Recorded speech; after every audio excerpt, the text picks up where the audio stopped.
পহেলগামে জঙ্গি হামলার জেরে তলানিতে ঠেকেছে ভারত পাকিস্তান সম্পর্ক। কাশ্মীর সীমান্তে টানা ষোড়শ রাতেও দুপক্ষের মধ্যে গোলাগুলি হয়েছে। এতে এক ভারতীয় সেনা নিহত হয়েছেন বলে জানা গেছে। এ পর্যন্ত সীমান্ত সংঘাতে নিহতের সংখ্যা বেড়ে দাঁড়িয়েছে ১৩ জনে, যার মধ্যে ১২ জনই বেসামরিক নাগরিক। এদিকে পাঞ্জাব প্রদেশের গুজরানওয়ালা অঞ্চলে ভারতীয় ড্রোন ভূপাতিত করার দাবি করেছে ইসলামাবাদ।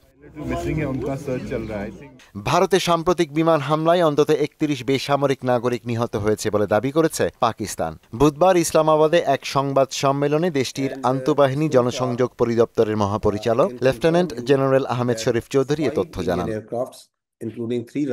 এদিকে জাতির উদ্দেশ্যে দেয়া ভাষণে প্রধানমন্ত্রী শাহবাজ শরীফ বলেছেন, পাকিস্তানে হামলা চালিয়ে ভারত ভুল করেছে, তাদেরকে অবশ্যই এর মূল্য দিতে হবে।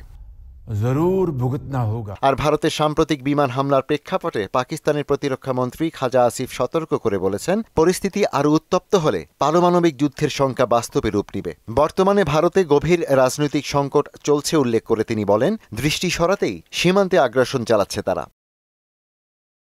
এরই মধ্যে সর্বোচ্চ সতর্কতা অবলম্বন করে ভারতের পাঞ্জাব প্রদেশের অমৃতসর জেলায় আবারও ব্ল্যাকআউট মহড়া শুরু করেছে ভারত। এ সময় বাসিন্দাদের ঘরের ভিতরে থাকার নির্দেশ দেয় প্রশাসন।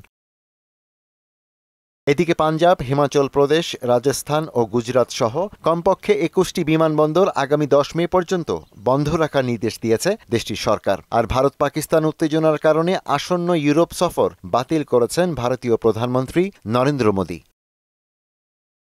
ইশতিয়াক হোসেন, মোহনা সংবাদ।